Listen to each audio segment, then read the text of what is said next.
বই এত বই কিসের রে? জানো সরস্বতী ঠাকুর ভালো করে বইয়ের উপরে নিজের টিপাটা দিয়ে দেয়।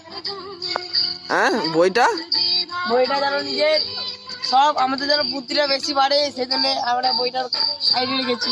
ও এতগুলো বই পড়াশোনা করিস তো? সারা জীবনে একবার খুলেছিস তো? আমার একা নয়, ঠিক আছে, সবাই কারে আছে। ও সবাই পড়াশোনা করে, সবাইকার মিলিয়ে এতগুলো বই? হ্যাঁ এখনো বই আছে, সবাই অতগুলো করে আনতে দিবি তো আমরা। ঘর তাহলে ভাসান হয়ে গেছে? আজকে রাত্রি ভাসান করে দিবি তো? হ্যাঁ। খিচুড়ি ফিচুড়ি খাওয়ার ব্যবস্থা আছে নাকি? খিচুড়ি না, খিচুড়ি নেই। খিচুড়ি ফিচুড়ির ব্যবস্থা নেই? না।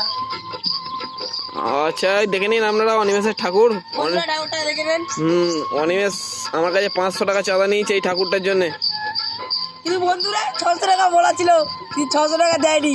আপনারা কি বলতে চান বলুন? 500 টাকাটা কম হলো নাকি রে? না, যেটা আসল কথা কি বলেছিল বন্ধুরা, বলেছিল দেবে, কিন্তু এখনো দেয়নি। সেটা কি তোমরা বলো? 500 টাকা দিয়েছি তো। আর 600 টাকা দিয়ে দেওয়া উচিত। তুই বলেছিস হ্যাঁ, ইউটিউবের সামনে বলছিস, এটা মনে করবি কথা না যাই হোক, ভরসা রাখতে হবে। এখন আমি কোনো কিছু কাজকর্ম করি না বন্ধুরা